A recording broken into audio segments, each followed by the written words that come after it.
অবতার মানে আত্মার অবস্থা থেকে দেহের স্তরে অবতরণ করা। আবির্ভাবের ঘোষণা দেওয়া হয়েছিল 9 মাস আগে, রহস্যময় পর্বের মধ্যে। আকাশ থেকে নীল জলের নিচে আলো নিয়ে এসে ঈশ্বরাম্মা তার নির্বাচিত মাতার গর্ভে প্রবেশ করে। 1926 সালের 23শে নভেম্বর দিব্যত্বের অবতরণ হতো মানুষের উদ্ধারের জন্য। তরুণ সত্য ভগবান কৃষ্ণের মতন অনেক লীলা করেছিল, কিন্তু এই লীলাগুলির উদ্দেশ্য কি ছিল? তিনি পরে বলেছেন, অলৌকিক ঘটনা বা চমৎকারগুলো তোমাকে আমার কাছে টেনে আনা এবং রূপান্তর ঘটানোর জন্য। সংস্কার তোমার জীবনকে অন্যদের জন্য উপযোগী করে দেবে, যা পরে পরোপকার এবং পরিণামের সাক্ষাৎকার জ্ঞানের দিকে পৌঁছানো। 60 বছরেরও বেশি সময় ধরে তিনি যে ঐশ্বরিক দর্শন দিয়েছিলেন উজ্জ্বল ছিল। ঘুমে ধরা অধ্যয়নের বিশেষজ্ঞ ফ্রাঙ্ক ব্যারানস্কি বাবার দর্শন দেখে হতবাক হয়ে যান।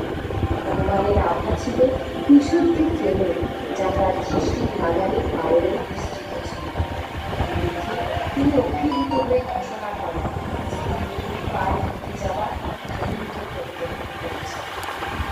এই ঐশ্বরিক প্রেম অসংখ্য এবং বিচিত্র অলৌকিক কাজের মাধ্যমে প্রকাশিত হয়েছিল। মোটিভাইজেশন, ম্যানিফেস্টেশন, শারীরিক ও মানসিক রোগের নিরাময়, এমনকি মৃত্যু থেকে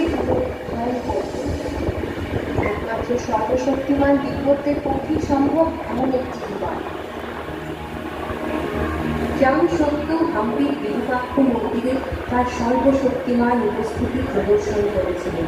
পরবর্তীকালে তার দিব্য ভাষণে তিনি ভক্তদের এগুলি স্মরণ করেন।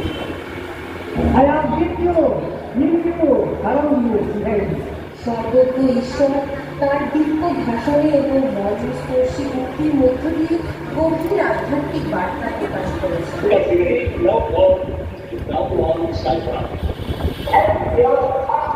There is only one God of Japan. He is omnipresent. There is only one language, language of the heart. There is only one caste, caste of humanity. There is only one religion, religion of love. Love is God, live in love. First is justice, duty is God. Duty without love, destroyed. Duty with love, desirable. Love without duty is divine.